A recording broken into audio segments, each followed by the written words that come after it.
ఇప్పుడున్నది BJP ప్రభుత్వం. BJP ప్రభుత్వానికి అరే మా గోడు వినండి అయ్యా అని మనం ఎంత మొత్తుకున్నా వినట్లేదు. 1:3 రేషియోలో ఒక అమ్మాయికి 3 అబ్బాయిలు చేసుకోవచ్చు. సో వీళ్ళిద్దరు డబ్బులు ఇచ్చాడు, రాష్ట్రం దగ్గర నేను డబ్బులు తీసుకురావడానికి లేకపోతే ఇంకోటి చేయడానికి నేనేమన్నా లాయర్ అప్పటికి పోనీ నేనేమన్నా ఇటువంటి సెటిల్మెంట్లు ఏమైనా చేస్తున్నాను ఇంతకుముందు. అప్పుడు రాజస్థాన్ కూడా ఇదే టైప్లో బాధపడ్డాడు అనే విషయం నాకు కొన్ని call records Rajasthan call records 2 రోజు 3 రోజులు బయటకు వచ్చాయి ఆ విషయం. ఇప్పుడు అతుల్ సుభాష్ చచ్చిపోయాడు. ఎంతమంది అతుల్ సుభాష్లు చచ్చిపోతే మీరు మాకు మెన్స్ కమిషన్ ఇస్తారు? హిందూ మగాడిగా ఇక్కడ బతకడం కన్నా ఇంకా దరిద్రం వేరే లేదు మన భారతదేశంలో. అంటే మీరు ఇప్పుడు ఆడవాళ్ళందరికీ ఎగ్నిస్టా లేకపోతే చట్టానికి ఎగిరిస్టా?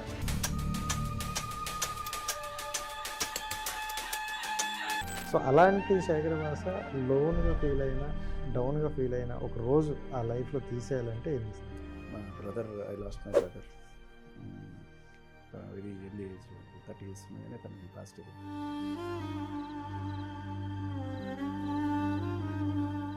జనరల్గా శివాజీ గారి టాపిక్ తర్వాత వాళ్ళు ఇంకో దగ్గరికి వెళ్ళి కమిషనర్ దగ్గరికి వెళ్ళేటప్పుడు డైలాగ్ ఒకటి అన్నారంట, నువ్వెంత నీ బతికెంత అన్నారు. నువ్వెంత నీ బతికెంత అంటే యాక్చువల్గా ఆన్ రికార్డు ఆవిడ అన్న స్టేట్మెంట్ ఏంటంటే we will show you your place. And ఆ టైంలో ఏంటంటే కొన్ని బెదిరింపు కాల్స్ కూడా ఎంత చూస్తాం అది ఇది. బెదిరింపు కాల్స్ ఏమిటి ఏకంగా వచ్చి అక్కడ ఆంధ్రప్రదేశ్ స్టూడెంట్స్కి ఎందుకు వస్తుండే అర్ధరాత్రి కాపు వేసుకో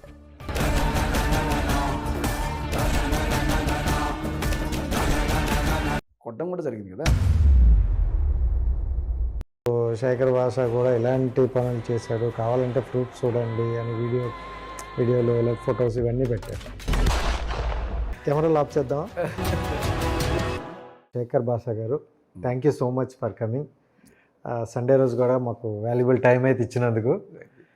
సో అంటే బిగ్ బాస్ అనేది ఒక పార్టల్ అండి, దాని గురించి కొంచెం మాట్లాడే ముందు సో మాకు తెలిసిన ఆర్జే భాష కావచ్చు, అప్పటి నుండి ఉన్న మీకున్న ర్యాపో, ఇండస్ట్రీకి ఉన్న అనుభవం, సో ఏదో చేస్తారు ఏదో సాధిస్తారు అనుకునే కొంతమందికి ఉన్న నమ్మకం. సో ఇప్పుడు చూస్తే యూట్యూబ్ ఛానల్ దగ్గరకు వచ్చి అసలు ఏం చేస్తున్నారు అనే ఒక మాట అయితే వస్తుంది. సో అంటే మిమ్మల్ని మీరు ప్రశ్నించుకున్నారా, నేను ఏం చేయాల్సి అనుకున్నాను ఇప్పుడు ఏం చేస్తానని? నేను యాక్చువల్గా హ్యాపీ గో లక్కీగా అంటారు చూడండి, ఆ టైపు. ఓకే, అందరికీ ఉన్నట్టే కళలు ఉంటాయి, బాగా బద్ధకం, కొంత సేఫ్ జోన్లో పడేసాడు తీసుకెళ్ళి దేవుడు. ఒక మంచి decent company big FM, okay పర్లేదు, ఇన్స్టాల్మెంట్లు, కార్లు, ఇల్లు అన్నీ తీసుకున్నాం, సెట్ అయిపోయాం.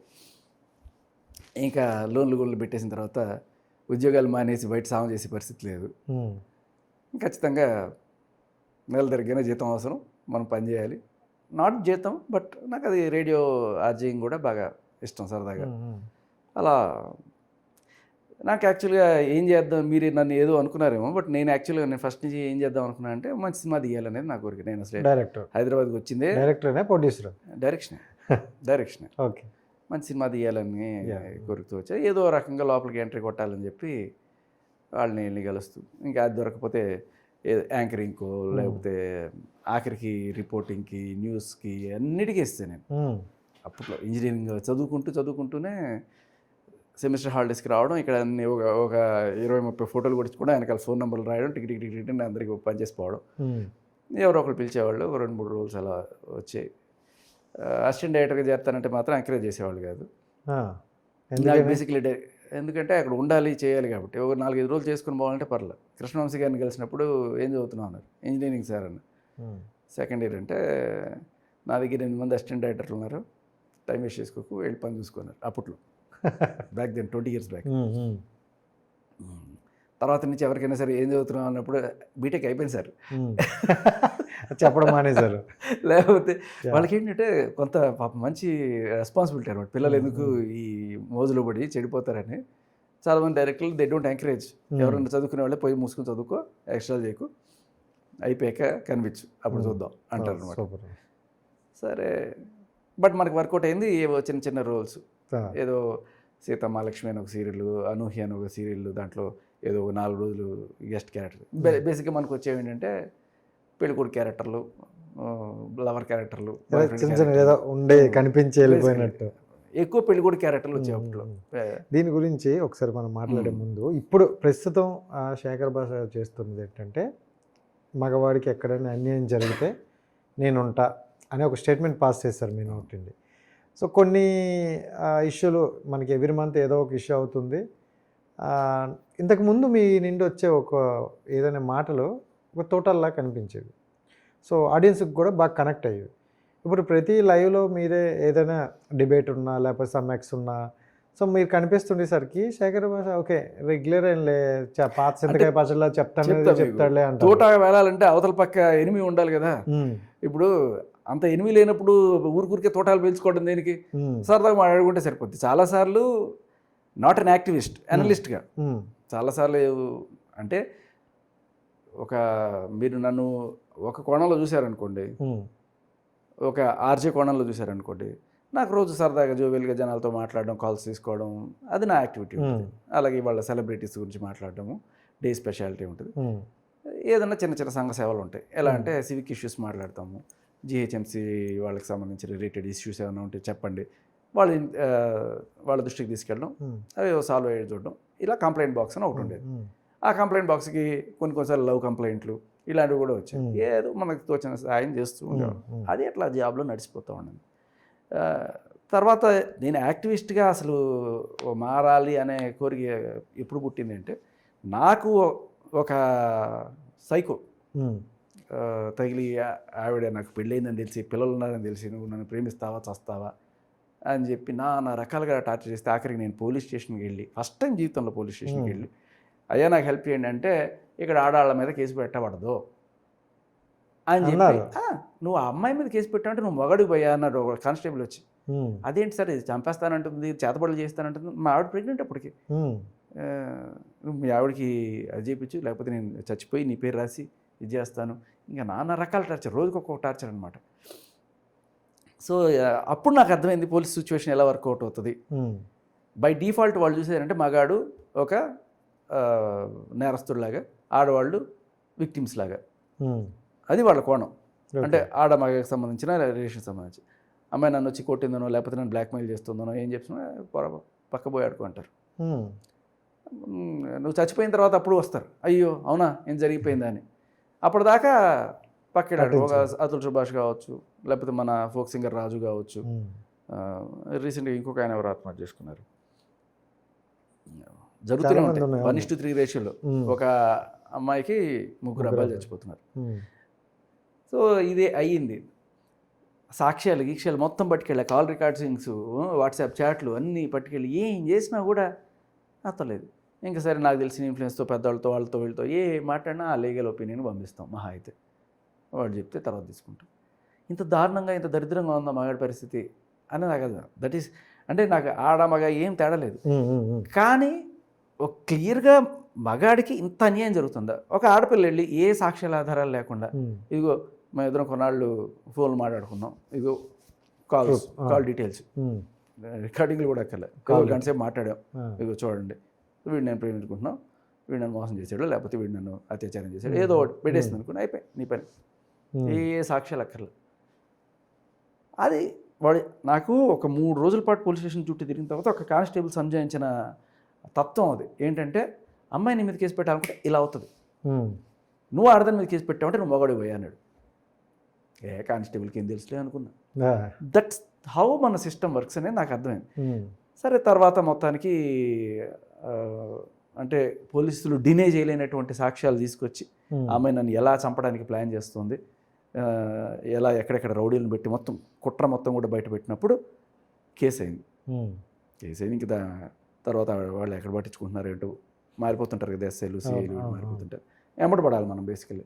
సరే ఇలా నాకు మాత్రమే జరిగినప్పుడు నేనేం చేశానంటే, ఇలా ఎవరికైనా జరిగిందా, ఇలా జరిగినప్పుడు వాళ్ళు ఎలా చేశారని చెప్పి యూట్యూబ్ ఛానల్స్ ఇవన్నీ చూడడం మొదలెట్టాయి. అప్పట్లో ఇంత విరివిగా నేను యూట్యూబ్ ఛానల్స్లో వచ్చి ఇంటర్వ్యూలు లేవు. అప్పుడు మధు శర్మ గారు అని ఒక అడ్వకేటు, ఆయన ఇట్లా హనీ ట్రాప్స్ వీటి గురించి కొంత అవగాహన పెంచే వీడియోస్ చేసేవాళ్ళు, ఎక్స్ప్లెయిన్ చేసేవాళ్ళు. చేస్తున్నప్పుడు సరే అని చెప్పి మొత్తానికి ఆయన నెంబర్ తీసుకొని ఆయన సంప్రదించాను నేను. సార్ ఇట్లా ఉంది పరిస్థితి ఏంటంటే, సరే చూద్దాం, ఒక పని చేద్దాం, ఫస్ట్ మీకు అంటే ఇక్కడ ఆయనే చెప్తారు, పోలీసులు నుంచి మీకు ఆ అమ్మాయి ఏదన్నా చేస్తుంది అనే ఫస్ట్ ఆపాలి మనం, మీ జోలికి రాకుండా. దానికి ఏం చేయొచ్చు అంటే ఫస్ట్ మీడియాలో మీరు ఒక ఇంటర్వ్యూ ఇవ్వండి, ఇది పరిస్థితి, మీ దగ్గర ఉన్న సాక్ష్యాలన్నీ చూపించు. రేపు మీకు ఏదన్నా అయితే ఆ అమ్మాయి మీదకి వస్తుందనే భయం ఆ అమ్మాయికి ఉండడం వల్ల ఆ అమ్మాయి చేయకుండా మీకు ఒక షీల్డ్ లాగా పనిచేస్తుంది. సో ఇక్కడ మగాడికి రక్షణ పోలీసుల కన్నా మీడియా అనేది నాకు ఆ రోజు అర్థమైంది. ఓకే. సో తర్వాత నేను ఒక ఛానల్లో ఇట్లాగే మొత్తం ఇదిగో ఇట్లా చేసి చెప్పి ప్రూఫ్స్తో సహా మొత్తం ఇచ్చా. సో అది కొంచెం పెద్ద వైరల్ ఏం కాలేదు, పర్లేదు, బాగానే చూశారు జనాలు. ఓకే. తర్వాత కొంతమంది నన్ను అప్రోచ్ అయ్యారు. అంటే ఇది ఆయన్ని అప్రోచ్ అవ్వడానికి కారణం ఏంటి అంటే, మా నాన్న అడ్వకేట్ అయ్యుండి కూడా నేను ఇంట్లో చెప్పుకోలేని పరిస్థితి. ఓకే. నేను నాదే తప్పు అనుకుంటారో, లేకపోతే పిల్లలు ఉన్నారు ఇంట్లో వాళ్ళని టెన్షన్ పెట్టడం ఎందుకు ఈ సిచ్యువేషన్లో అనే కోణంలో ఇంట్లో ఎప్పుడు చెప్పాలి. మా నాన్న ఏంటంటే he himself is an advocate, కానీ ఆయన అన్ని సివిల్ కేసెస్ చూస్తారు. సివిల్ అంటే ఇన్ఫ్రా కేసెస్, ఆర్బిట్రేషన్లు, కాంట్రాక్ట్లు, ఎవరన్నా సరే గవర్నమెంట్కి కాంట్రాక్టర్కి మధ్య అవి చూస్తుంటారు. బట్ ఈ has a good base of lawyers. But వాళ్ళ సర్కిల్ కాకుండా బయటకు వెళ్ళి నేను ఇది చేసి ఇచ్చిన తర్వాత సరే ఇంట్లో తెలిసింది. ఇంట్లో నన్ను 4 చేపట్లు పెట్టారు, ఏం చేస్తున్నారు అది అని అయింది. తర్వాత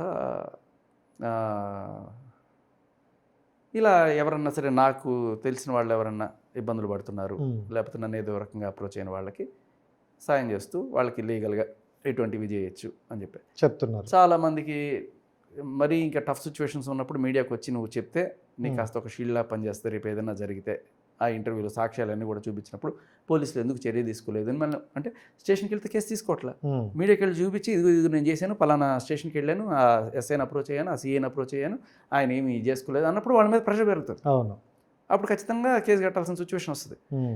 సో నాకు తెలిసిన నేను పోరాడిన దీంట్లో చేస్తున్న టైంలో అప్పుడు రాజ్ తరుణ్ కూడా ఇదే టైప్లో బాధపడ్డాడు అనే విషయం నాకు కొన్ని call records, Raj Tarun call records 2 రోజు 3 రోజు బయటకు వచ్చాయి ఆ ఇష్యూ. అప్పుడు తీసుకొని రాజ్ తరుణ్ని అప్రోచ్ అవ్వడానికి ట్రై చేశాను.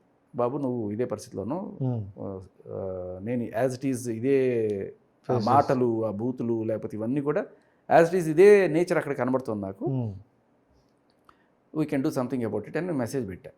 అంటే అంతకు ముందు మీకు రాస్తారు జస్ట్ రేడియో జాకీ కదా, నాకు అప్పుడప్పుడు ఏదో ఈవెంట్స్కి వస్తుంది. ఓకే, అలా పరిచయం.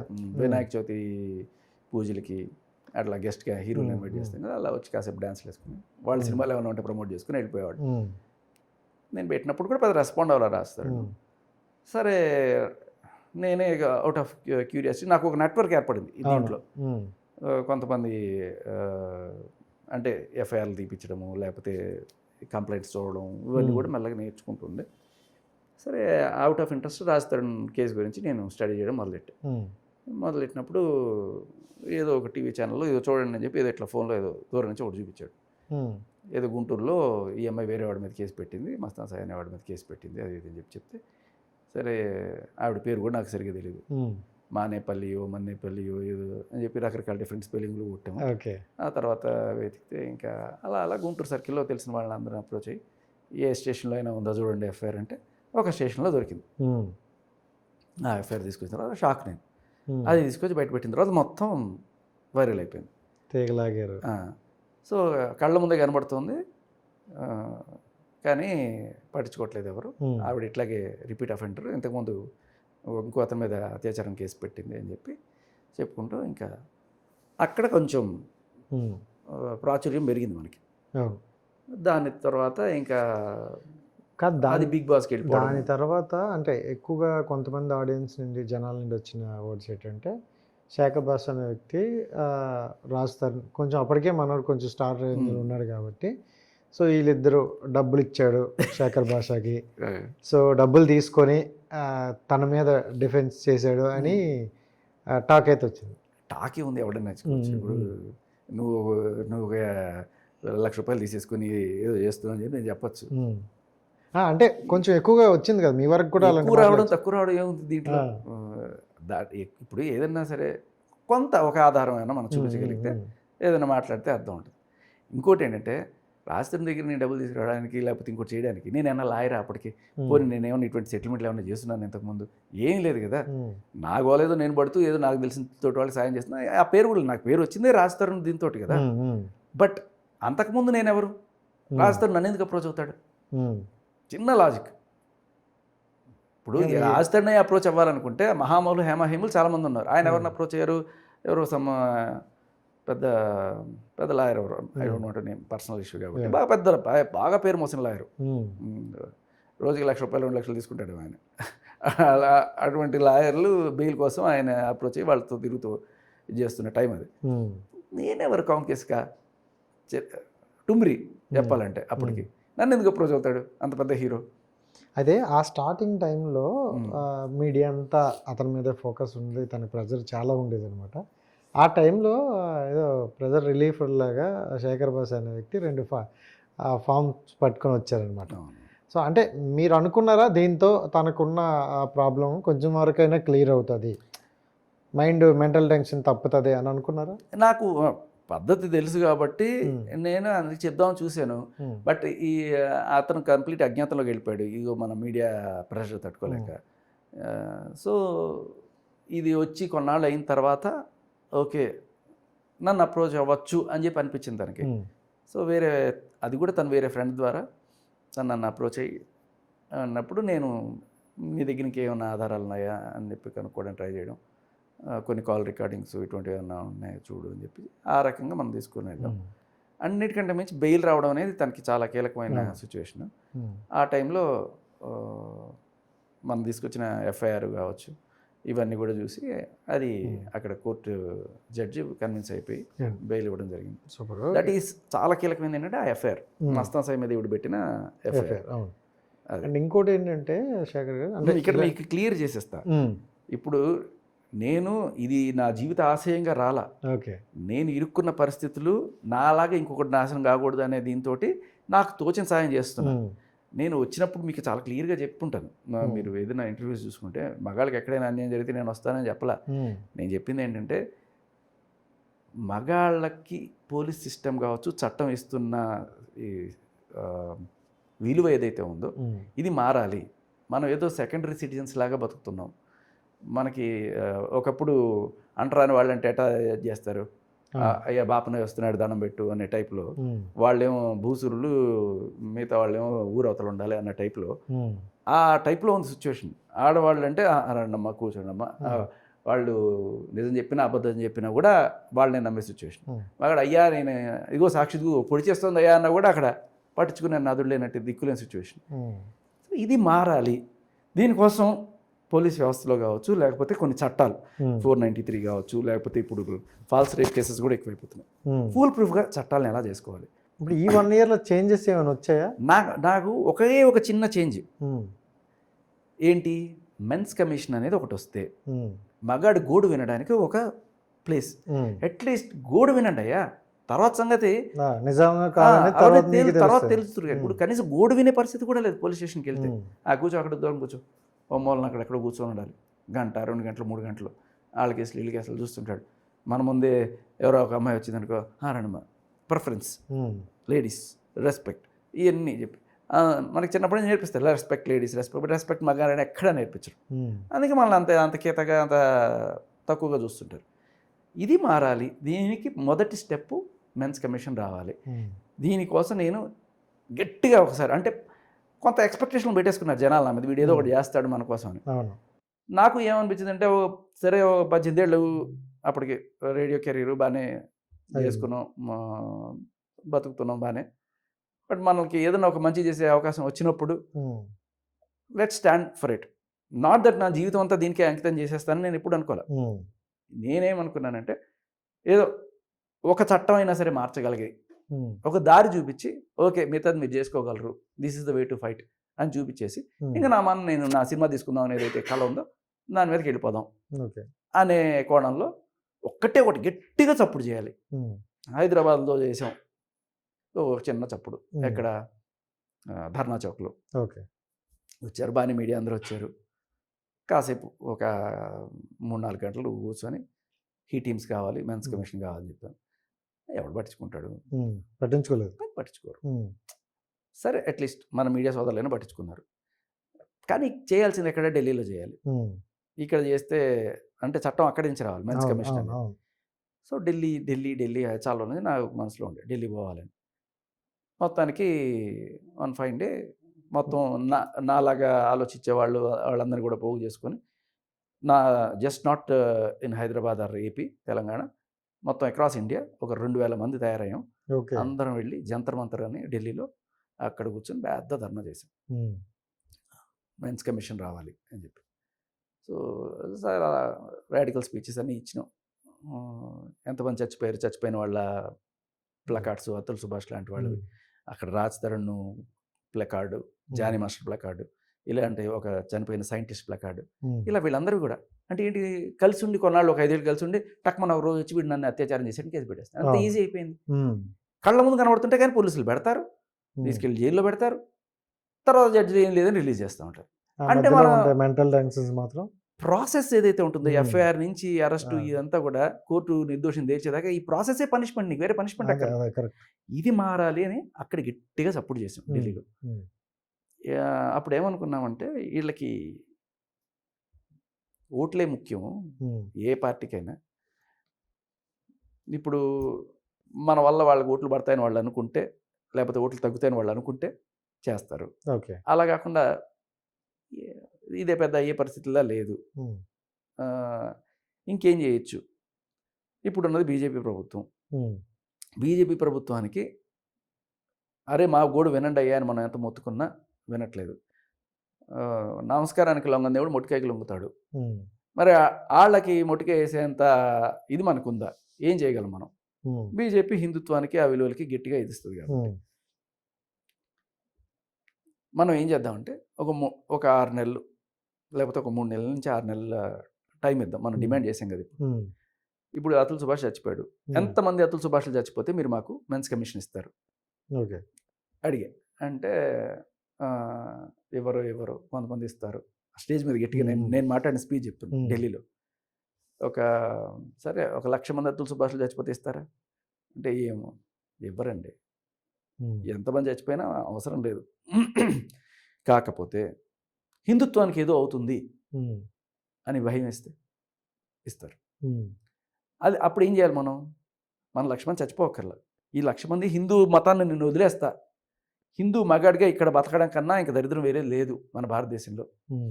మీరు చట్టాలు ఎవడు హిందూ మతానికి నీ ఇష్టం వచ్చినట్టు చట్టాలు చేసేస్తావా? ముస్లిం మతానికి నువ్వు చట్టం చేయలేవు, నీకు ఇది లేదు, ఏదో తీసుకొస్తావు, దానికి కూడా పెద్ద గొడవ అవుతుంది. హిందూ మతానికి నువ్వు అలా చేయి ఇలా చేయి, ఎవడు ఇష్టం వచ్చినట్టు వాడు గుత్తాధిపత్యంలాగా హిందూ వివాహ చట్టం, నువ్వు కూడా హిందూ వివాహ చట్టం చేయడానికి హిందువునే సనాతన ధర్మం ఎవరు చేశారు ఇక్కడ అంటే బీజేపీ వాళ్ళని కాదు. అప్పుడెప్పుడు నెహ్రూ గారు స్వాతంత్రం వచ్చిన తర్వాత చేశాడు ఆయన. ఒకళ్ళనే పెళ్లి చేసుకోవాలని హిందూ మతంలో ఎక్కడుంది? ఆయన తీసుకొచ్చాడు. అంతకుముందు మా తాత ముత్తాతలు 2 పిల్లల్ని తీసుకున్న వాళ్ళు లేరా? పురాణ పురుషులు లేరా? బోళ్ళంతమంది లేదా? ఎవరో రాముడు అనేవాడు ఉన్నాడు, ఏకపత్నివ్రత్యం. ఇప్పటికీ కూడా రాముడిలాగా ఎవరన్నా ఉన్నారని అడుగుతారు. ఎవరు తీసుకొచ్చారు ఈ చట్టాలు? ఎవడో ఒకడో ఒక రోజున సడన్గా నిద్రలేచి వీళ్ళందరికీ మనమే గుత్తాధిపత్యం, హిందువులందరికీ నేను చట్టాలు చేస్తానని చెప్పి ఆయన చేసుకుంటాడు. మనం ఏమో చచ్చినట్టు వాటిని అన్నింటినీ మోస్తూ ఉంటాం, వాళ్ళు చేసిన పనులన్నిటికీ కూడా. నాట్ దట్ ఒకళ్ళు ఉన్నారా, 2 ఉన్నారా, 10 మంది ఉన్నారా, this is there personal choice. ఇప్పుడు వాడికి నచ్చకపోతే, ఇప్పుడు ముస్లిం మతంలో కనుక వాళ్ళకి నచ్చలేదనుకోండి, తలాక్ తీసుకుంటారు. తలాక్ తీసుకున్న తర్వాత భరణం ఏంటి ఎంత అనేది చాలా క్లియర్ కట్గా నికానామాలో రాసేసుకుంటారు వాళ్ళు. అంటే పెళ్ళి అయ్యేటప్పుడే నేను ముందుగానే ఇదైతే ఏంటి అనేది రాస్తారు.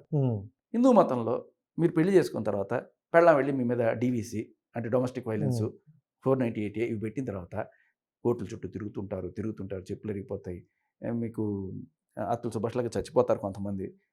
లేకపోతే ఆ 498 కేసులో మీ అమ్మని, నాన్నని, అక్కల్ని, చెల్లెల్ని అందరినీ కూడా తీసుకెళ్ళి జైల్లో పెట్టే సెక్షన్లు అవి, ఏ సంబంధం లేకపోయినా కూడా. ఇలా చాలామందిని ఇన్ని రకాలుగా వేధించారు. ఆఖరికి సుప్రీంకోర్టు జడ్జి ఇది తట్టుకోలేక ఇది ఒక లీగల్ టెర్రరిజం లాగా తయారైంది అన్నాడు. జడ్జి అన్నారు అన్నమాట. అంత దారుణంగా మిస్యూజ్ చేస్తున్నారు ఈ సెక్షన్స్ అన్నారు. కానీ దానికి తీయాలి కదా, ఏం చేయరు, అలా చూస్తూ ఉంటారు. సో ఇక్కడ ఒక సెక్యూరిటీ ఏదైనా ఉంది అంటే ఓకే నేను ఇక్కడ ఉంటా. ఇక నాకు నువ్వు ఏ రకమైన అంటే హిందుత్వం అంటున్నావు నువ్వు. అవును నేను హిందూగా ఉన్నానయ్యా. సో ఇది ఫైనల్ చెప్పారు అక్కడ. చెప్పా నేను. ఓకే హిందుత్వం ఒక 100 మంది రండి నాతో కూర్చొని వెళ్ళి మతం మారిపోతాం, మేము మా హిందూ మతాన్ని త్యజిస్తాం. అప్పుడు బిఆర్ అంబేద్కర్ గారు నేను హిందువుని కాదు పో అని చెప్పి వదిలేశాడు. బుద్ధిజంకి వెళ్ళిపోయాడు ఆయన. ఆయనతో పాటు 2 లక్షల మంది మారారు. ఒక విప్లవం తీసుకొచ్చాడు ఆయన. రోజు నేను బిగ్ ఎఫ్ఎంలో కూర్చొని చరిత్ర చెప్తూ ఉంటాను. ఒక సెగ్మెంట్ ఉంటుంది, చదివి వాళ్ళ ఇన్స్పిరేషన్ ఎలా చేశారు వీళ్ళు, గాంధీ గారు ఉద్యమాలు ఎలా తీసుకొచ్చారు, ఎలా చేంజెస్ తీసుకొచ్చారని నాకు అదే అనిపించింది. మతం మారిపోతా నేను, హిందూ మతంలో ఉండను. నువ్వు పెట్టే టార్చర్ నేను తట్టుకోలేకపోతున్నాను. ఓ ఇండియన్గా బతకడమే నువ్వు ఇది చేస్తున్నావు నీ చట్టాల వల్ల. ఏ దేశంలో లేని చట్టాలు మన దేశంలోనే ఉంటాయి. మీరు గమనించండి, అబ్బాయి అమ్మాయి ప్రేమించుకుంటారు. ఒకవేళ ప్రేమించుకొని కొన్నాళ్ళు కాపురం చేసిన తర్వాత లివిన్లో ఉండి ఒక రోజున అబ్బాయి అమ్మాయిని నువ్వు నాకు వద్దు పో అని చెప్పి నాకు వేరేది నచ్చింది పో అని వాడు వెళ్ళిపోతే ఎంత దారుణం కదా అది. అందుకే నీ అమ్మాయి కేసు పెడితే ఆయన పట్టుకొచ్చి 10 ఏళ్ళు జైలు శిక్ష చేస్తారంట. మరి అదే పని అమ్మాయి నీకన్నా నాకు బెటర్ సంబంధం వచ్చింది, నువ్వు అమీర్పేట వాడివి, నాకు అమెరికా వాడు కావాలి, వాడి దగ్గర 3 డబ్బులు ఉన్నాయి, నీకు 20,000 జీతం, వాడికి 2 లక్షల జీతం నెలకి, నువ్వు నాకు వద్దు పో అని వెళ్ళిపోతే నువ్వు మూసుకొని ఉండాలంట. కావాలంటే చచ్చిపో, విషయం తాగి మందు తాగేసి రోడ్డు పడిపో. నువ్వు మగాడైతే నాకు అవసరమే లేదయ్యా. మగాడిని అంత దీనంగా చూస్తున్నారు అనమాట. అంటే ఒక చట్టం ఏదైతే ఉందో ఇప్పుడు పర్సన్ అని రాయండి, స్పౌజ్ అని రాయండి, వైఫ్ అను, అలా ఎందుకు రాయడం? ఇప్పుడు ఎవరికైనా మనసే కదా, మగాడిది కూడా మనసే కదా. విరిగిపోతే వాడు చచ్చిపోతే మనకి సంబంధం లేదు, ఆడవాళ్ళకి మాత్రమే మనం అన్నట్టుగా ఈ చట్టాలు ఉన్నాయి. సో దీన్ని ఎవరు ప్రశ్నిస్తారు? ఇది ఏ దేశంలో లేదు. అంటే దీన్ని కొంతమంది ఆడవాళ్ళే మాత్రమే మిస్యూజ్ చేసుకుంటాను అంటాను, అవునా కదా? అసలు చట్టమే తప్పు కదా. ఇప్పుడు వాడుకోవడం పక్కన పెట్టండి. ఇది మగాడు చేస్తేనే తప్పు, ఆడది చేస్తే రైటు అంటే దాని అర్థం ఏంటి? అమ్మా మీరు ఎన్ని బ్రేకప్లు అయినా చేసుకోండి, ఎన్ని పెళ్ళైనా చేసుకోండి, మిమ్మల్ని అడిగే నాదుడే లేడు. అరే మగాడా నువ్వు బ్రేకప్ చేసుకోవాలనుకుంటే దాని దయ నీ దాక్షిణ్యం అంతే. అది ఒప్పుకుంటేనే నీకు బతుకు, లేకపోతే నువ్వు సర్వనాశనం. నీకు ఆప్షన్ లేదు. అంతేకాదు భార్యాభర్తలు ఉన్నప్పుడు నువ్వు తండ్రి కావాలనుకుంటావు, నీకు కొడుకు కావాలనుకుంటావు, నీ భార్య వద్దనుకుంటుంది, లేదు నాకు బిడ్డ కావాల్సిందే అంటావు. కుదరదు, ఆవిడిష్టం. బిడ్డని కనాలా వద్దు అనేది ఆవిడిష్టం. సరే కడుపు వచ్చిన తర్వాత నాకు వద్దు, నేను అబార్షన్ చేయించుకుంటాను అంటే వద్దు మనం కందాం కదా నువ్వు అన్నావు అనుకో, యూ హ్యావ్ నో సే. కానీ ఆవిడ అబార్షన్ చేయించుకోవాలి అనుకుంటే ఆవిడ అబార్షన్ చేయించేసుకోవచ్చు, ఆవిడ ఉంచుకోవాలనుకుంటే ఉంచుకోవచ్చు. ఆవిడ లేదు నేను కడుపు ఉంచుకుంటాను, నాకు బిడ్డని కాలాలని ఉందంటే లేదు ఇప్పుడు మన ఆర్థిక పరిస్థితి సరిగ్గా లేదు, మనం ఏం పెంచుతాము, ఉండే దీంట్లో నేనే కష్టాలు చేస్తున్నాను, కొన్నాళ్ళు పోస్ట్ పోన్ చేద్దాం కదా, నెక్స్ట్ ఇయర్ లేకపోతే నాకు వేరే చోటకి వెళ్ళేది కూడా ఉంది, నేను దగ్గర ఉండి చూసుకోలేకపోవచ్చు నేను అని మగాడు చెప్పినా కూడా ఏ రకమైన వాడికి హక్కు లేదు. నువ్వు తండ్రి అవ్వాలా వద్దా అనే దానికి నీకు చాయిసే లేదు, ఆవిడదే చాయిస్. కానీ బిడ్డ పుట్టేసిన తర్వాత చచ్చినట్టు 18 ఏళ్ల పాటు నువ్వు బిడ్డను సాకాలి, దానికి నీదే రెస్పాన్సిబిలిటీ. అంటే రెస్పాన్సిబిలిటీస్ అంతా మగాడికి, రైట్స్ అన్ని కూడా ఆడవాళ్ళకి పెట్టింది మన చట్టం. ఎంత దారుణంగా ఇప్పుడు చట్టాలు అనేవి ఎప్పటింటో ఉన్నవి లేదు. నేను అదే చెప్తున్నా, వేరే దేశంలో లేని దరిద్రం అంతా మన దేశంలో తీసుకొచ్చి పెడుతున్నారు వీళ్ళు. ఇప్పుడు ఎందుకు అంటే మార్చలేరు, అంటే ఇప్పుడు సొసైటీ తగ్గట్టే కొన్ని చట్టాలు మారుతూ ఉంటాయి. అవును, ఇప్పుడు చూసుకుంటే ఇంతకు ముందు అంటే నువ్వు అదే అబ్బాయి కలిసి ఉన్న పెళ్ళి అయిన తర్వాత కూడా నీకు నచ్చితే వేరే వాళ్ళతో ఉండొచ్చు అనే ఒక చట్టం కూడా అప్పుడు వచ్చింది. మళ్ళీ దానివల్ల హత్యలు జరుగుతున్నాయని మళ్ళీ ఆ చట్టాన్ని రద్దు చేసి ఇలా కొన్ని వచ్చాయి అనమాట. సో అంటే ఇప్పుడు ప్రస్తుతం ఉన్న సొసైటీలో ఏం జరుగుతుందో చూసుకొని దానికి తగ్గట్టు చట్టాలు మార్చే ఆ విధానం ఉందా లేదా? ఎక్కడుంది? ఓట్లు ఎక్కడ వస్తాయి? అక్కడ చట్టాలు వస్తాయి. ఒక నిర్భయ వచ్చింది, ఒక దిశ వచ్చింది, రేపు చట్టం మారిపోతుంది, రేపు డెఫినేషన్లు మారిపోతాయి. ఒకప్పుడైతే కనీసం ఏదైనా బేసిక్ ప్రూఫ్ ఉందా లేదా, ఉంటే కేసు పెడతాం. ఇప్పుడు ప్రూఫ్లు కూడా అవసరం లేదు, అమ్మాయి వెళ్ళి నాకు జరిగింది అని చెప్పి తీసుకొచ్చి లోపల వేయండి. ఇంత దరిద్రంగా ఉంది పరిస్థితి. ఎవిడెన్స్ బేస్డ్ చట్టం మంది యాక్చువల్లీ బ్రిటిష్ వాళ్ళ నుంచి వచ్చింది. అంటే మీరు ఇప్పుడు ఆడవాళ్ళందరికీ ఎగ్నిస్టా లేకపోతే చట్టానికి ఎగ్నిస్టా? చట్టం అనేది ఇద్దరికి సమానంగా ఉండాలి కదా. అందుకే చట్టానికి ఎగ్నిస్టా లేకపోతే ఆడవాళ్ళకి ఎగ్నిస్ట్? చట్టానికి ఎగ్నిస్ట్. మరి చట్టానికి ఎగ్నిస్ట్ అయిన మీరు ఇప్పుడు మీరు ఫర్దర్గా వెళ్తున్న కొద్దీ చట్టం మారుతుంది అనుకుంటారా? అందుకనే ఢిల్లీ పోయి అప్పుడు అంతా రచ చేసి ఏకంగా వెళ్ళి మతం మారిపోతాం, ఇంకొకసారి మీరు కనుక ఎంతమంది చచ్చిపోయినా మీరు స్పందించట్లేదు కాబట్టి మీకు ఇదే పించి, మీకు ఇప్పుడైనా నొప్పి తెలుస్తుంది. సో చెప్పారు మీ ప్రపోజల్. 100 మంది hashtag no man's hash no man's commission no more Hindu పెడదాం, పెట్టి వెళ్దాం, 100 మంది చేద్దాం. బై ది వే చాలామంది పాపం బై మిస్టేక్ శేఖర్ భాష అంటే వీడు ఏదో ముస్లిం కాబట్టి ఏదో అనుకుంటారు. బాబు నేను అది రేడియో కోసం పెట్టుకున్న పేరు, నేను శేఖర్, రజనీకాంత్ భాష లాగా శేఖర్ భాష అని పెట్టాను. నిజంగా అది కూడా చాలా మంది అనుకుంటారు కదా. దీనికి రాజకీయం అంటగట్టి వీడి భాష కాబట్టి అందరినీ వేరే రకంగా తీసుకెళ్ళాలనుకుంటున్నాడు అని కాదు. ఆమె హిందూ, బట్ స్టిల్ నేను మారిపోతా, ఏదో వేరే మతంలోకి మారిపోతా. నాట్ జస్ట్ ఇస్లాం అనో లేకపోతే క్రిస్టియన్ లేకపోతే బుద్ధిజం, ఏదో ఒకటి మారిపోతా. నేను హిందూగా ఉండలేను, ఉండిచ్చే పరిస్థితులు నువ్వు కల్పించట్లా. ఊరికే హిందుత్వం 4 మాటలు చెప్పడం కాదు, హిందువులు బతికే విధంగా మీరున్నారు హిందువు నుండి మారిపోతా అంటారు. ఫర్దర్గా వెళ్ళాక వేరే చట్టాలు వస్తాయి. ఇప్పుడు మీరు ఇంకొక మతంలోకి వెళ్ళారు, సో అప్పుడు చట్టాలు దీనికి సంబంధించి ఉన్నాయి అనుకుంటారా? మరి చట్టం ఉంటుందా ఉండదా? అక్కడ కూడా ఇలా జరిగితే ఏంటి, అక్కడ కూడా ఒక అలా జరిగితే సరే, ఇస్లాం తీసుకోండి. ఇస్లాంలో పెళ్లికి ముందే నిఖానామా అని రాసుకుంటారు. ఏంటి ఇప్పుడు మనలాగా వాళ్ళు జీవితకాలం కోర్టుల చుట్టూ తిరుగుతూ పోలీస్ స్టేషన్ల చుట్టూ తిరుగుతూ ఏముండదు. కట్టే కొట్టే తెచ్చేనట్టుగా ఫట్టమని ఒక 3 నుంచి 6 నెలల లోపల అయిపోతుంది. ఇద్దరికి ఓకే అయితే డివైడ్ అయిపోతారు. ఇద్దరికి ఓకే అయినా లేకపోతే ఒకరికి ఓకే అయినా కూడా విడిపోతారు. విడిపోయిన తర్వాత ఆవిడికి ఒక 3 నెలలో 6 నెలల్లో ఇతను ప్రొవైడ్ చేయాల్సి ఉంటుంది. 6 నెలల తర్వాత ఆవిడ ఈ లోపల 6 నెలల లోపల ఏదో ఒకటి చూసుకోవాలి. చూసుకున్నది లేకపోతే వేరే పెళ్లి చేసుకుంటుంది, ఆవిడ ఇష్టం. తర్వాత 6 నెలలు అనేది టైం. ఇక్కడ అలా కాదు, నువ్వు జీవితకాలం పోషిస్తూనే ఉండు.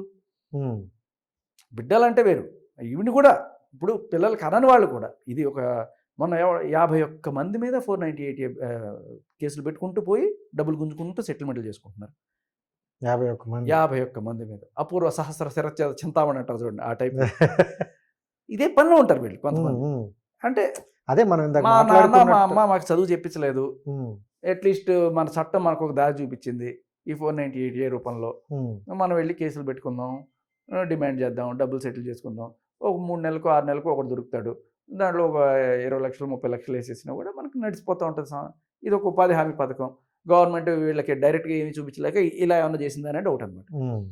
ఇక్కడ పాయింట్ ఏంటంటే, మీరు వేరే మతాలు మేబీ ఒక కొన్నాళ్ళ క్రితం వచ్చినవి. ఈ సనాతన ధర్మం అనేది కొన్ని వేల ఏళ్ల క్రితం వచ్చింది. దీంట్లో ఉన్న ధర్మం నిజంగా చెప్పడం మానేసి వాళ్ళు ఇష్టం వచ్చినట్టుగా రాసేసుకుంటున్నారు. భరణం ఇవ్వాలని, లేకపోతే ఇంకోటి ఏమంటారు, ఇంకో పెళ్ళిళ్ళు చేసుకోకూడదు, 2 పెళ్ళిళ్ళు చేసుకోకూడదని, ఇలా వాళ్ళు ఇష్టం వచ్చినట్టు. సరే, కొన్ని మంచిగా అనుకుందాం, కానీ నువ్వెవరో చెప్తున్నావు.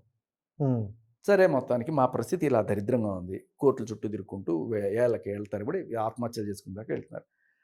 ఇది మారకపోతే మేము మతం వదిలేస్తాం, హిందూ మతం వదిలేస్తానని తెగేసి అక్కడ ఢిల్లీలో చెప్పారు. కొంతమంది భయపడిపోయి స్టేజ్ మీదకి వచ్చి బాబు బాబు వచ్చే అని కూడా చెప్పారు. కానీ కిందకి వచ్చిన తర్వాత చాలా మంది గట్టిగా రెస్పాండ్ అయ్యారు. వస్తా నేను మళ్ళీ ఆగస్టులో, ఏప్రిల్లో వెళ్ళాం, April 19th. మళ్ళీ ఆగస్టులోనూ మళ్ళీ పార్లమెంట్ సెషన్ స్టార్ట్ అవుతాయి కదా, అప్పుడు మేము వస్తాం అది అని చెప్పాం. సరే, అప్పుడు ఏవో కొన్ని పరిస్థితులు వెళ్ళలేకపోయింది. అది ఆగస్టు ఆ టైంలో. ఆ తర్వాత ఎప్పుడు మరి సరే వాటెవర్ కుదరలా. బట్ తర్వాత మళ్ళీ వెళ్ళాం. కొంచెం లేట్గా వెళ్ళాం, 3 నెలలు 6 నెలలు అనుకున్నాం, కానీ 8-9 నెలలు అయింది. ఈసారి కాన్స్టిట్యూషన్ క్లబ్ ఆఫ్ ఇండియాలో అక్కడ పెట్టి, అక్కడ ఈసారి ఢిల్లీ లా మినిస్టర్ని కూడా పిలిచాం. దానికి గెస్ట్గా పిలిచాం. పెద్ద పెద్ద లాయర్లు, జడ్జిలు, పెద్ద లైట్ ప్యానల్ అందరూ వచ్చారు. అందరం అక్కడ గిట్టికి నినాదాలు చేసాం ఆ కాన్స్టిట్యూషన్ క్లబ్లో. అక్కడ ఒక చిన్న ప్రామిస్ దొరికింది, మెన్స్ కమిషన్ తీసుకొస్తాం అన్నట్టుగా. మేము వచ్చేసిన ఒక 3-4 వారాలకి రాజ్యసభలో మిట్టల్ గారు ఎంపీ ఆయన బిల్ ప్రవేశపెట్టారు, men's commission on its way bill పెట్టారు. ఇంక దాన్ని తెప్పించుకోవడం కూడా మన పనే. మళ్ళీ 4-5 సార్లు వెళ్ళాలి, కూర్చోవాలి, గట్టిగా చేయాలి. బట్ అట్లీస్ట్ నా జీవితంలో నేను చేయగలిగినది ఇంత చేశాను అని చెప్పుకోవడానికి, అంటే నేను ఒక్కడే చేశానని క్రెడిట్. దానివల్ల ఏంటంటే అట్లీస్ట్ మన గోడు, అంటే ఒక మగవాడు ఏదైనా చెప్పుకోగలడు.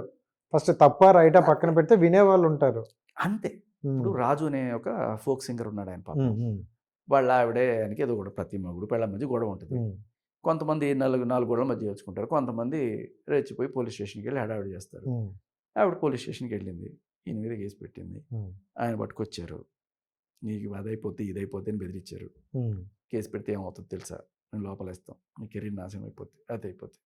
ఆవిడ చెప్పినట్టు కుకింగ్ పేర్లో పడు, ఇది ఏవో చెప్పుంటారు. ఆఖరికి ఆడి చేత కాళ్ళు పట్టించారు ఆవిడ అందరి ముందు. ఉమ్, పెళ్ళాం కాళ్ళు పట్టుకునే రకంగా చేశారు. బయటకు వచ్చాడు. ఆ బాధ రోజు పెరిగిపోయి తాగడం. ఒక వారం రోజుల్లో కొన్నాళ్ళు సూసైడ్ చేసుకున్నాడు మనిషి. ఉమ్, ఎవరు చేసిన హత్య ఇది? చట్టం చేసిన హత్య కదా. అంతే. సో ఇప్పుడు ఇదే మగాడికి ఒక మెన్స్ కమిషన్ ఉండి, సార్ నా బాధ ఇది చూడండి, ఇలా జరుగుతుంది రోజు అని చెప్పుకునే ఒక వెసులుబాటు ఉంటే అట్లీస్ట్ అతను చావకుండా ఆయన ఆగేవాడు కదా. ఉమ్, వాళ్ళు చేస్తారా లేదా దేవుడు ఎరుగు, కనీసం వినడానికి ఒక చెవు, ఉమ్, ఉమ్, ఉమ్, అవును, అదే అడిగేది మనం. అవును.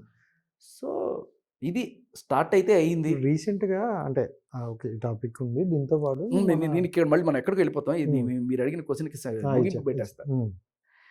నా పాయింట్ ఏంటంటే ఏదో ఒక చిన్న పనైనా చేసి ఉపయోగం, దాని మిగతా వెళ్ళి నా పని నేను చేసుకుందాం.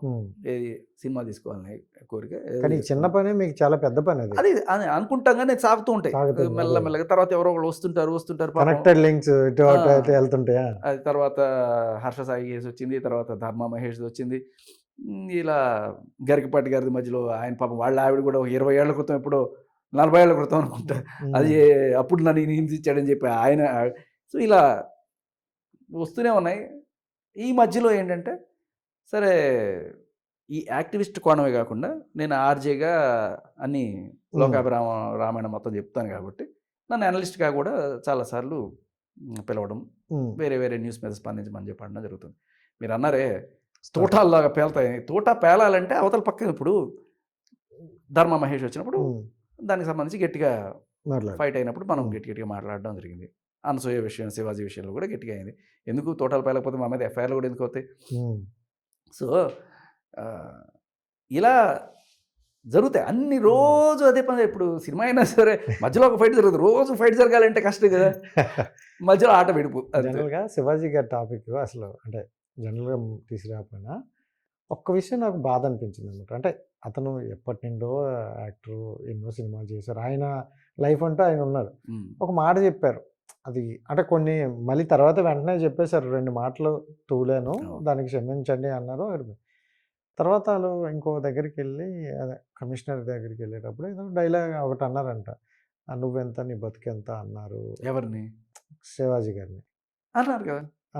దానికి ఈయన ఫీల్ అయినట్టు వీడియో కూడా చెప్పారు. నువ్వెంత నీ బతుకెంత అంటే యాక్చువల్గా ఆన్ రికార్డు ఆవిడ అన్న స్టేట్మెంట్ ఏంటంటే, we will show you your place, నీ ఔకాత్ ఏంటో నీకు చూపిస్తా చూడు అని చెప్పి అంత పెద్ద ఆయన పట్టుకొని, ఆవిడకైనా 10-15 ఏళ్ళు పెద్ద ఆయన ఉంటాడేమో, ఆ మాట అనడం.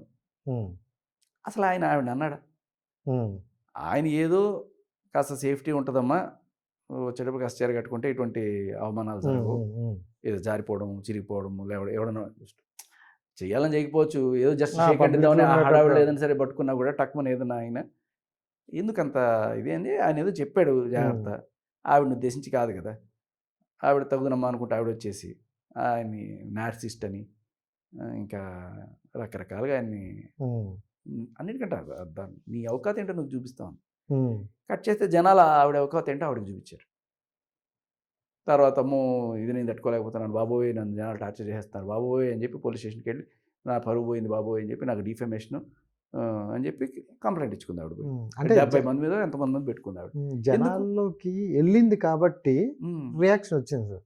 ఒకవేళ వెళ్ళకపోయి ఉంటే అతనికి ఇంకా ఆ ప్రెజర్ అనేది అలాగే ఉంది కదా. ఇప్పుడు ఇండస్ట్రీ అనేది ఏమి ఎవడి గుత్తాధిపత్యం లేదండి. అన్ని రకాల వాళ్ళు ఉంటారు. ఆవిడ మెచ్చుకునే వాళ్ళు ఉంటారు, ఈయన మెచ్చుకునే వాళ్ళు ఉంటారు. ఆవిడ భావజాలంతో ఏకీభవించే వాళ్ళు ఉంటారు, ఈయన భావజాలంతో ఏకీభవించే వాళ్ళు కూడా ఉంటారు. సో ఏదో ముగింపు అనేది కాదు. మా అసోసియేషన్లో కంప్లైంట్ పెట్టేస్తే ఇంకా అసలు ఆయనకి జీవితకాలం క్యారెక్టర్లు రాకుండా చేసేస్తాం. ఏదో వాళ్ళు ఊగిపోయారు కొంతమంది. మనకేదో 4 కాంటాక్ట్లు ఉన్నాయి కదా, మంచు లక్ష్మి అక్క, విష్ణు మంచు, ఆయన ప్రస్తుతం హెడ్గా ఉన్నాడు కదా. సో ఆయన దాకా కంప్లైంట్ తీసుకెళ్ళారు. ఇప్పుడు ఆయన క్షమాపణ చెప్పేసిన తర్వాత కూడా అంత రాద్ధాంతం చేయాల్సిన సరే చేశారు. కానీ ఆ మాటలు అనడం జనాలకి బాగా గుచ్చుకుంది ఆయనకన్నా. అవును. సో అది బ్యాక్ ఫైర్ అయింది. అదే నేను ఏమంటానంటే జనాల్లోకి వెళ్ళిపోయింది కాబట్టి జనాల నుండి వచ్చే అంటే ఒక రియాక్షన్ని గవర్నమెంట్ కావచ్చు లేకపోతే మీడియా కావచ్చు ఎవరైనా రెస్పెక్ట్ చేస్తారు. ఎందుకంటే జనాల్లోకి వెళ్ళిపోతుంది, దీన్ని మనం ఖచ్చితంగా అరికట్టాలి, కొంచెం దానికి సొల్యూషన్ ఎతకాలి అని అంటాం. సో వెళ్ళింది కాబట్టి అలా ఉంది. ఒకవేళ వెళ్ళకపోతే ఆయన సిచ్యువేషన్ వేరేగా ఉంటుంది కదా. ఏముండదండి, ఏముంటుంది మహా అయితే ఆ, ఏదో ఒక నోటీస్ ఇస్తారు. ఏమన్నా ఏమన్నా మర్డర్ చేసేసాడా లేకపోతే రాబరీ చేసేసాడా ఆయన, ఏం లేదు కదా. ఆ, అది కూడా మంచి ఉద్దేశంతో ఇది చెప్పాడు, ఏదో ఒక మాట దొరికింది. అది కూడా ఎందుకు దొరికింది అంటే ఆయన బిగ్ బాస్ చేస్తూ ఉండేవాడు రెగ్యులర్గా. ఆ బిగ్ బాస్లో ఫైనల్ విన్నర్ ఎవరు అంటే సెలబ్రిటీ కాదు, సామాన్యుడు గెలిచాడు. సామాన్యుడు గెలిచాడు, అదే ఆ సామాను అనేది అటు నుంచి వచ్చేసిందేమో నా డౌట్. ఓకే.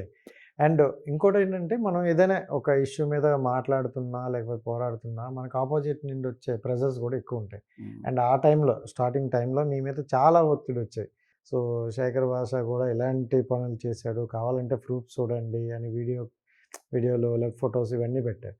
అండ్ ఆ టైంలో ఏంటంటే కొన్ని బెదిరింపు కాల్స్ కూడా నీ ఎంత చూస్తాం అది ఇది అంటే అలాంటి టైంలో అంటే మనకి ఇంతమంది కాల్స్ వచ్చి ఇన్ని బెదిరిస్తున్నప్పుడు అలాంటి టైంలో మీ మైండ్ సెట్ ఎలా ఉంటుంది? సో దాన్ని ఎలా అంటే ఇప్పుడు ఒక సామాన్యుడు అలాంటివి తీసుకోలేడు. దానికే ఎక్కువ ప్రెజర్ అయిపోయి లేకపోతే సూసైడ్ చేసుకోవడం లేకపోతే ఇంకోటి అనే ఉంటాయి. సో అలాంటప్పుడు how can you manage in your mind? అది అది ట్రేడ్ సీక్రెట్ చెప్పకూడదు. కెమెరాలు ఆఫ్ చేద్దామా? లేదు, నిజంగానే అవి అట్లే ఉండాలి. అవన్నీ కొన్ని అవి చెప్పుకోవడం వల్ల మన అవతల వాళ్ళకి కొన్ని ఛాన్సులు ఇచ్చినట్టు అవుతుంది. ఓకే. సో నేను బేసికల్ నా తత్వం భయం, అంత అంత భయం ఉండదు నాకు. ఏదో జరుగుతుంది రేపటి గురించి పెద్ద ఆలోచించే తత్వం కాదు. ఏదో అది జరిగిపోద్ది ఇది జరిగిపోతుంది అనే దీంట్లో ఉండదు. నాకు మంచి అనిపించింది నేను చేసుకుంటూ వెళ్ళిపోతూ ఉంటాను.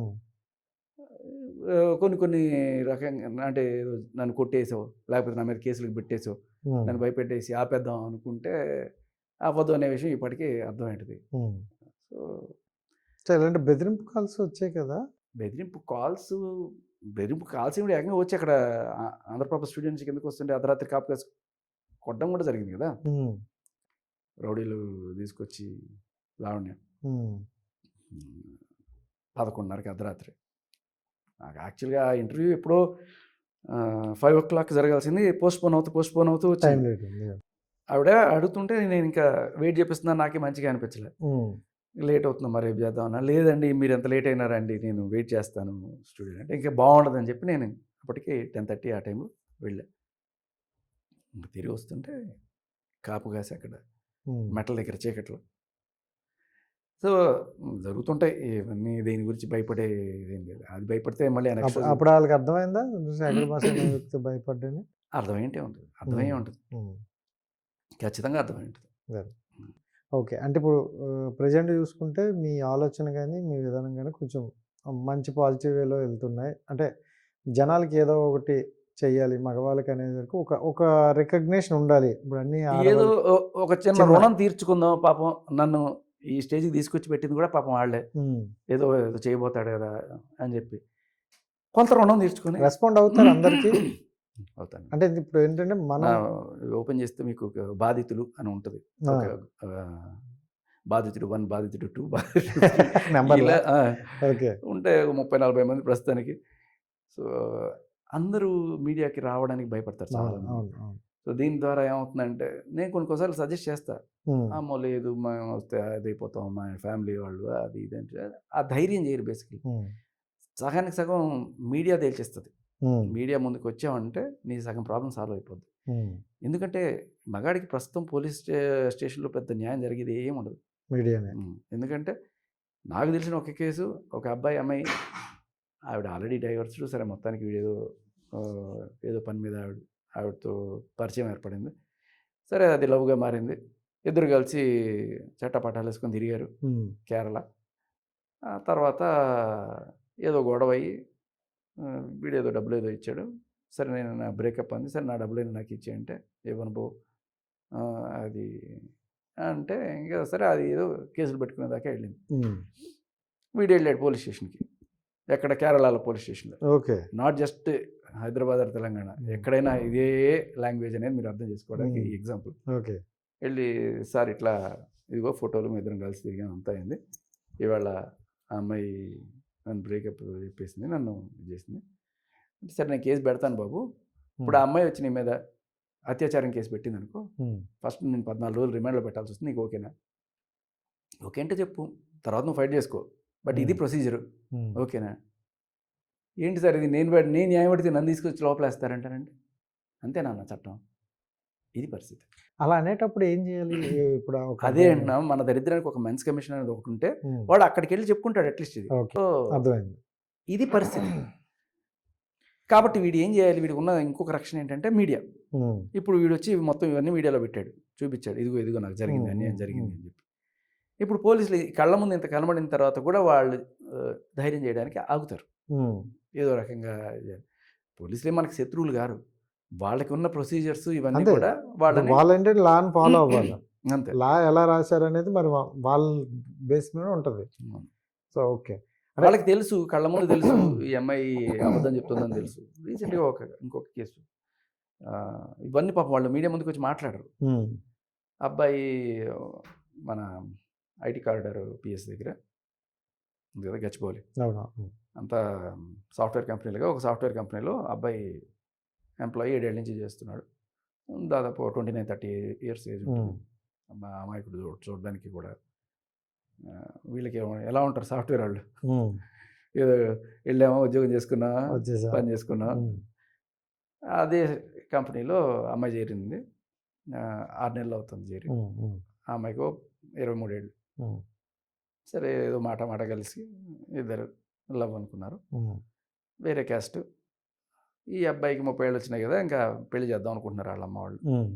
వీడు వద్దు, ఇక్కడ మా దాంట్లో ఒక అమ్మాయిని చూసి నేను ఏంటోళ్ళరా, మన తెలుగు వాళ్ళకున్న దరిద్రమేగా, ఫస్ట్ క్యాస్ట్ గురించి ఏంటోళ్ళరా అంటే సరే పలానా క్యాస్ట్.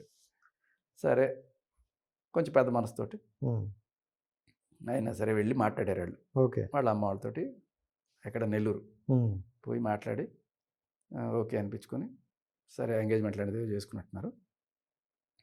వచ్చేసారు. ఇది ఓ రోజు ఫోన్ వస్తుంది ఎంగేజ్మెంట్ అయిపోయిన తర్వాత. అరే బాబు, అది నా పిల్ల, నేను అమ్మాయి కలిసి 5 ఏళ్ళ నుంచి రిలేషన్లో ఉన్నాము, ఇప్పుడు నువ్వు వచ్చి ఇలా చేయడం ఏం బాగాలేదు, ఓకే, ఆ అమ్మాయికి ఇష్టం లేకుండా బలవంతంగా చేస్తున్నారు ఈ పెళ్ళి అంటే. అదేంటి, ఆ అమ్మాయి ఇష్టమనే చెప్పింది, నాకు ఉంటే చెప్పచ్చు కదా, పెళ్లి చూపుల్లో చెప్పలేదు, ఎప్పుడు చెప్పలేదు, అదే ఎంగేజ్మెంట్లో కూడా చెప్పలేదు, నువ్వు వద్దా చెప్తావు అంటే ఇదిగో చూడరా బాయ్ అని చెప్పి ఫోటోలు గీటోలు మొత్తం పంపించాడు వీడికి, చాట్లు వీళ్ళు. అంతెందుకు, నువ్వు నెల్లూరు వచ్చావు, ఎంగేజ్మెంట్ అయింది, తిరిగి మీరు వెళ్ళారు కదా, నువ్వు వెళ్ళిపోయావు, అమ్మాయి ఎలా వచ్చింది? బస్సులో వచ్చింది, నేను అమ్మాయి ఒకటే స్లీపర్ బుక్ చేసుకొని వచ్చాం. అమ్మాయి చెప్తుందంట, నువ్వేమి టెన్షన్ పడకు, ఒక 6 నెలల సంవత్సరంలో వీడి దగ్గర నుంచి డైవర్స్ తీసుకొని వచ్చేస్తాను, డైవర్స్తో పాటు ఎంతో కొంత అమౌంట్ కూడా సెటిల్ చేసుకొని.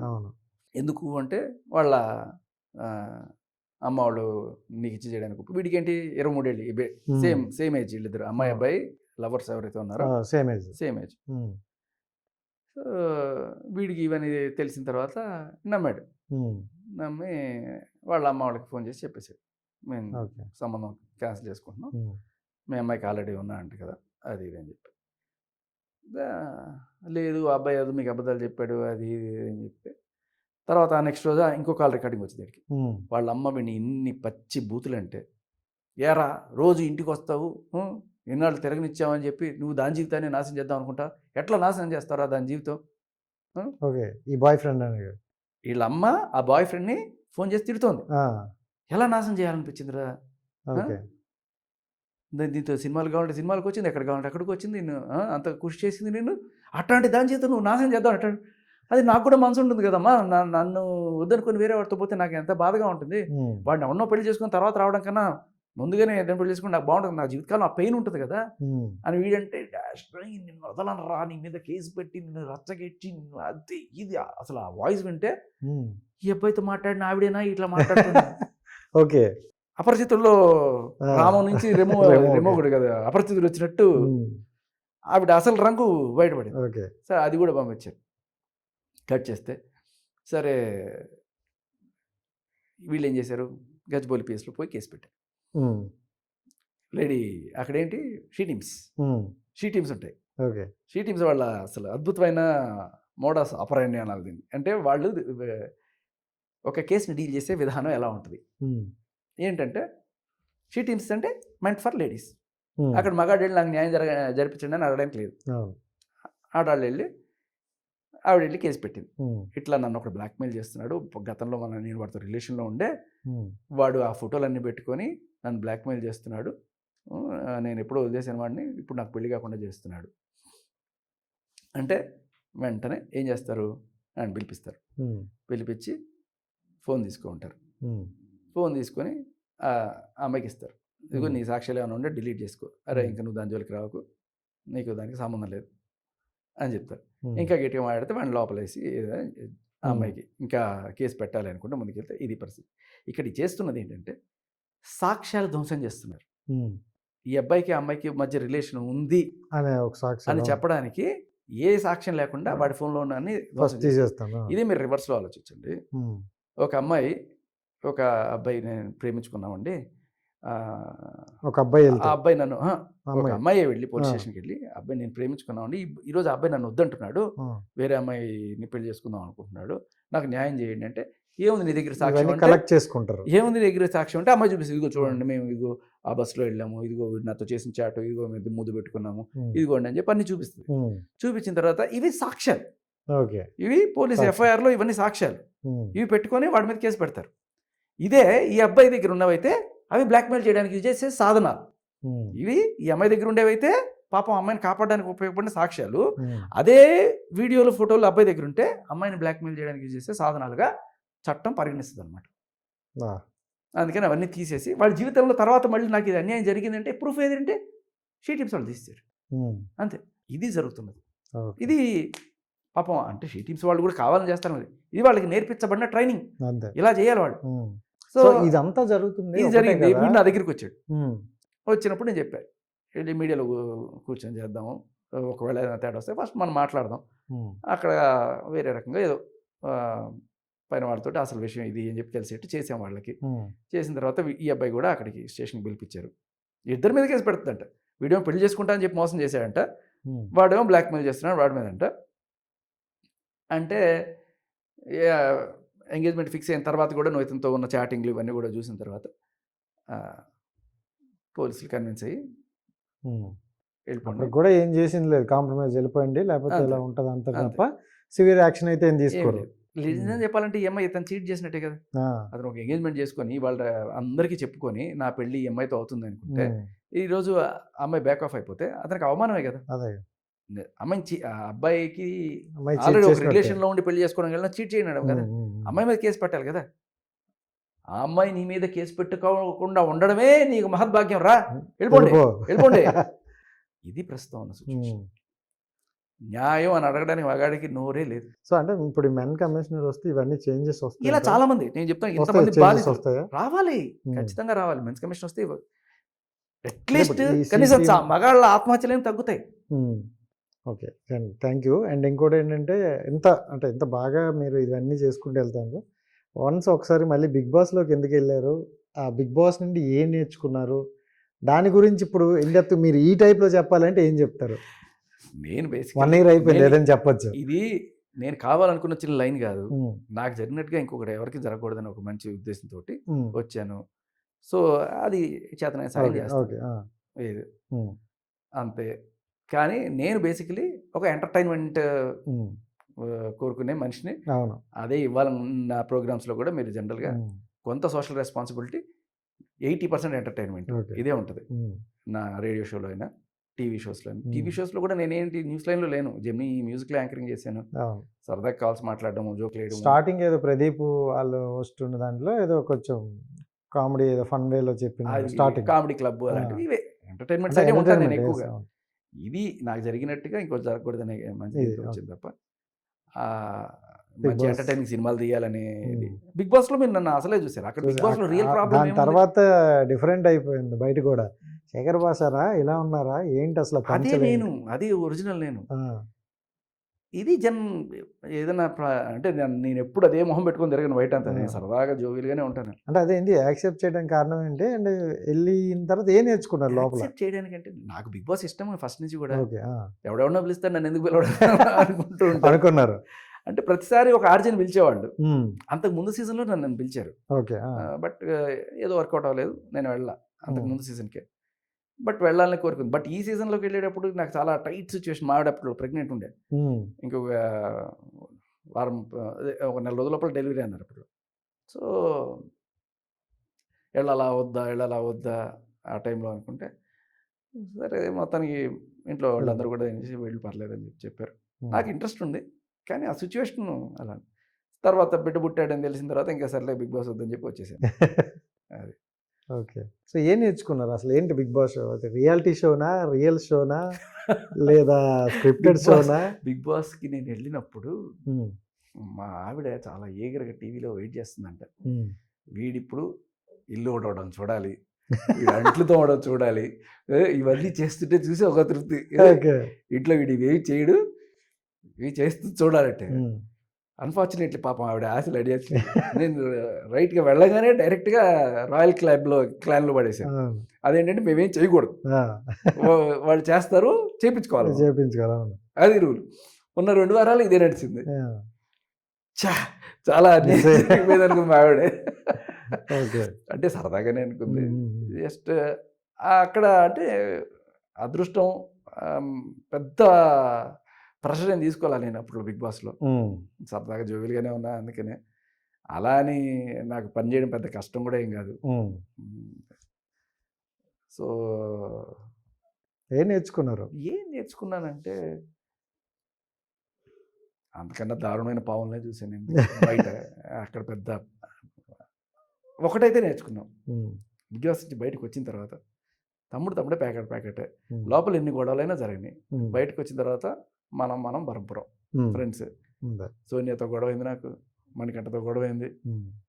బయటకు వచ్చిన తర్వాత చక్కగా నవ్వుతూ హాయిగా, అందరికన్నా వాళ్ళే బెస్ట్ ఫ్రెండ్స్ ఇప్పుడు నాకు. సో పడ్డవాడు ఎప్పుడు చెడ్డవాడు కాదంటారు చూడండి, ఆ టైప్లో. కానీ జనరల్గా బిగ్ బాస్కి వెళ్ళిన ప్రతి ఒక్కరు కూడా బయటకు వచ్చిన తర్వాత మళ్ళీ గెట్ టుగెదర్లని, లేకపోతే పార్టీల్లోనో ఎక్కడో కలుస్తూనే ఉంటారు. మీరు మొత్తం దాన్ని ఒక వైపు పంపించేసి లేదు, మళ్ళీ నాకు వచ్చారు. పెద్ద అలవాట్లు ఉండవు కాబట్టి. బట్ వెళ్తుంటాను నేను. వెళ్ళిన ఎలా ఉంటుందంటే,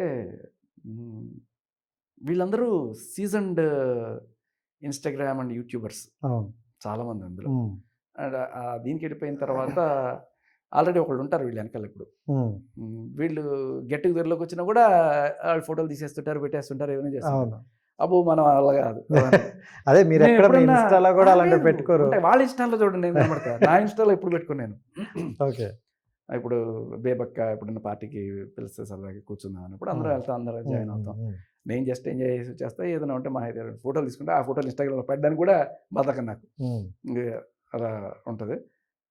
బట్ అక్కడ చూస్తుంటా కదా హడావిడి, ఇదిగో సరదాగా అని చెప్పి ఇటు వాళ్ళు, ఇదిగో నేను శేఖర్ని కలిసాను అంటే నేను సరదాగా వాళ్ళతో మాట్లాడుకోవడం, జోకులు వేసుకోవడం, మన స్టైల్ పంచులు ఉంటాయి కదా, అవి అలా నడుస్తూ ఉంటాయి. అప్పుడప్పుడు పార్టీలు. బేబక్క ప్రస్తుతం అమెరికాకి వెళ్ళింది, మా సోనియాకేమో బిడ్డ పుట్టాడు. సో వాళ్ళ బిజీలో వాళ్ళు ఉన్నారు. వీళ్ళు అప్పుడప్పుడు మనకి వీటిలో కనిపిస్తుంటారు, సీరియల్స్, ఈ ఏమంటారు షోస్ ఉంటాయి కదా. నేను కనబడతాను. నెక్స్ట్ చూడండి మీరు, శ్రీదేవి డ్రామా కంపెనీలో March 15th వస్తుంది ఎపిసోడ్. ఓకే. ఏదో అప్పుడప్పుడు వస్తుంటాం. అంటే మీరు వెళ్ళి రావడం వల్ల good or bad? Bigg Boss is absolutely good. నాకు ఏమీ రిగ్రెట్ లేదు. చాలా ఒక తిండి విషయంలో కొంచెం ఏదో ఇబ్బంది పడ్డాను. నేను ఐఎమ్ బీయింగ్ వెజిటేరియన్. అక్కడ మొత్తం 14 మందిలో నేను ఒకే ఒక వెజిటేరియన్. ఓకే. సరే వాళ్ళని ఇబ్బంది పెట్టలేక అక్కడ ఉన్న పప్పు ఇప్పుడు డైరెక్ట్ పచ్చిగా తినేసేవాడిని. సో అదొక్కటే ఇబ్బంది. నేను ముందుగానే ఊహించా ఇట్లాంటి ఏదైనా జరుగుతుందని. ప్రోటీన్ డబ్బా కూడా పట్టుకెళ్ళా, అది ఇబ్బంది పడకుండా ఉండాలి. అదేదో ఛాలెంజ్ అని చెప్పి అది కూడా పట్టుకెళ్ళిపోయారు. అప్పుడు కొంచెం డౌన్ అయ్యా. సరే, అంత బెస్ట్ ఎక్స్పీరియన్స్ కదా. అంటే బయటకు వచ్చిన తర్వాత ఓహో ఇదే నా పొలంలో మొలకలు వచ్చాయి అని చెప్పి ఎగిరాను. ఎందుకంటే ఏదో సరదాగా నా టైప్లో నేను ఉండి జోకులు వేసుకుంటున్నా. అవన్నీ పెద్ద పెద్ద మీమ్స్ అయిపోయి పేజీలు అసలు 2 వారాలు గట్టిగా నడిచాయి అవి. సో అబ్బా, బిగ్ బాస్ అంటే రియల్లీ బిగ్ అని నాకు అర్థం. ఖచ్చితంగా వెళ్ళండి ఎవరికైనా ఆపర్చునిటీ వస్తే.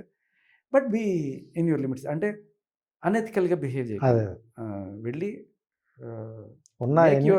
ఒక వారం ఉన్నా 14 వారాలు ఉన్నా అంతే. సో ఎథిక్స్ని ఫాలో అవుతూ వెళ్ళాలని అంతే.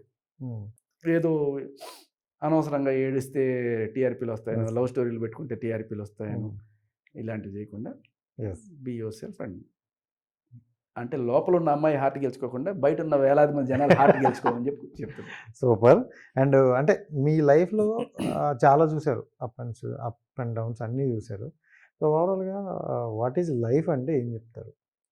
ఒక క్యూరియాసిటీ, Hmm. ఏదో నేర్చుకోవాలని ఒక తపన, Hmm. ఏదో తెలుసుకోవాలని కోరిక ఉంటేనే దాని లైఫ్ అంటాం. Hmm. లేదు రొటీన్ అయిపోయింది అంటే మీరు బతుకుతున్నట్లేదు, ఏదో జీవోత్సవం అంతే. Hmm. ఏదో ఒకటి ఆ కిక్కు, ఆ క్యూరియాసిటీ అనేది ఉండాలి. ఆ పిల్లల్లో ఉంటుంది చూసారా, ప్రతిదీ ఎక్స్ప్లోర్ చేస్తుంటారు చూసారా, Hmm. అది పోను మెల్లగా తగ్గిపోద్ది. ఒక స్టేజ్కి వచ్చిన తర్వాత ఆ, ఏదో సంపాదన దీంట్లో పడిపోయి ఒక యాంత్రిక అయిపోతే అది లైఫ్ యంత్రాలు. కాదు. Hmm. ఎక్సైట్మెంట్ ఉండాలి లైఫ్లో ఏదో ఒకటి. అంటే మందు, సిగరెట్లు, డ్రగ్స్ ఇటువంటి దరిద్రాలు కాదు. అవునవును. Something you should learn something, you should enjoy something. అది ఆ జిజ్ఞాస లేకపోతే లైఫ్ లేదు, Hmm. అంతే. సో ఇప్పటివరకు అంటే మీ ఇప్పుడున్న ఈ ఇండస్ట్రీ లైఫ్లో చూసుకుంటే ఆర్జేగా చేశారు, స్టార్టింగ్ కామెడీ చేశారు, జెమినీ మ్యూజిక్ చేశారు, ఇప్పుడు అన్నీ చేసుకుంటూ బిగ్ బాస్ వరకు వెళ్ళారు. దాన్ని ఇప్పుడు మీరు అనుకునేవి కొన్ని కూడా రీచ్ చేశారు. సో ఇన్ని చూశారు కదా, సో ఫైనల్గా వాట్ ఈజ్ సక్సెస్ అంటే? ఆడండి, గెలుపోవటం గురించి పట్టించుకోకండి, Hmm. హ్యాపీగా దిల్దార్గా ఆడండి. జీతే తో జీతే, హారే తో హారే, హర్ దిల్ కో అప్నా బనానా హై. ఇదే ఫిలాసఫీ. Okay. గెలుపోవటం గురించి, సక్సెస్ గురించి అసలు ఆలోచించుకోండి. Hmm. సక్సెస్ గురించి ఆలోచించారంటే టెన్షన్లు, జుట్టుడు పడాలి తప్ప ఏం ఉండదు. సక్సెస్ వస్తే వస్తుంది, లేకపోతే లేదు. మీరు అనుకున్న పని మీరు అలా చేసుకుంటూ వెళ్ళిపోండి. నచ్చిన పని చేసుకుంటూ వెళ్తే you'll be full of life. Hmm. అది సక్సెస్ అవుతుందా, ఏడొస్తుందా ఏం పట్టించుకోకండి. Hmm. చెస్ ఆడినా కూడా నేను ఎట్లా ఉంటుందంటే, ఓడిపోతా, బట్ ప్రాపర్గా ఆడతారు. ధైర్యంగా హ్యాపీగా ఆడాలి. Hmm. ఇది మీరు ఇది చెప్పారు కదా, వీటిలో నాకు ఇంకా స్టిల్ ఆ జిజ్ఞాస ఎక్కడ ఉంటుందంటే, ప్రోగ్రామింగ్, Hmm. నేను కొంచెం టెక్ సైడ్ బాగా ఇంట్రెస్ట్ ఉంటుంది. Hmm. అది చాలా తక్కువ ఎక్స్పోజ్ చేస్తాను బయట. Hmm. Hmm. అది నేను ఎవరికైనా చెప్పాను అనుకోండి, వాళ్ళకి ఇంత పెద్ద ఇంట్రెస్ట్, నాకు చాలా పెద్ద విషయం. Hmm.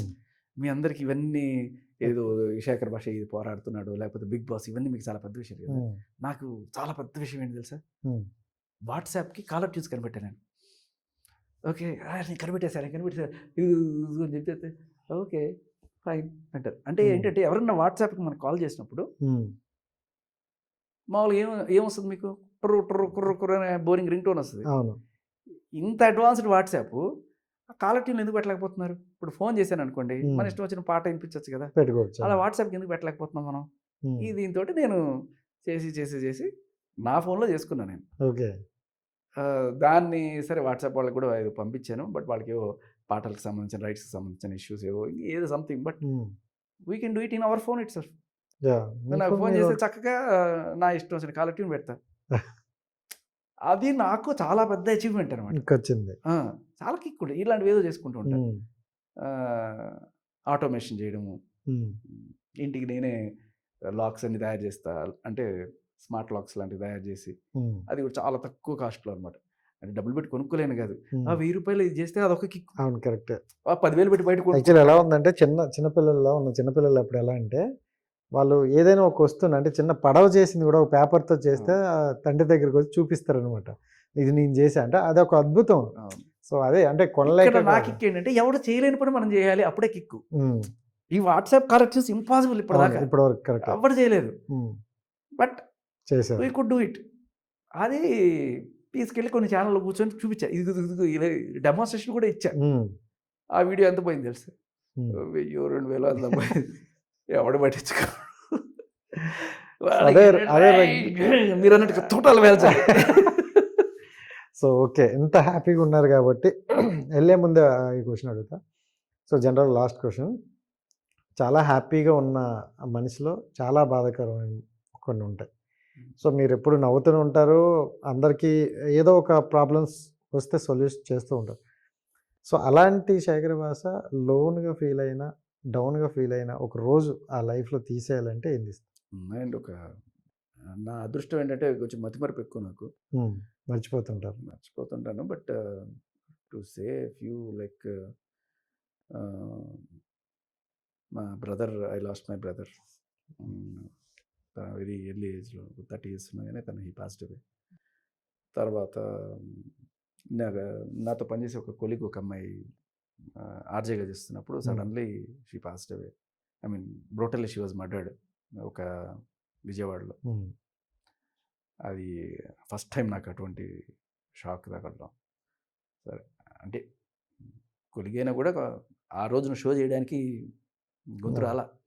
ఆ నెక్స్ట్ రోజు అమ్మ వాళ్ళేమో ఇవేమి తెలియకుండా అదే చేయాలంటే కనీసం ఒక కండోలెన్స్ అయినా చెప్దామంటే లేదు లేదు అలాంటివన్నీ చెప్పకూడదు, చనిపోయిన పరిస్థితి వేరుగా ఉంది ఏమి. అదొకటి.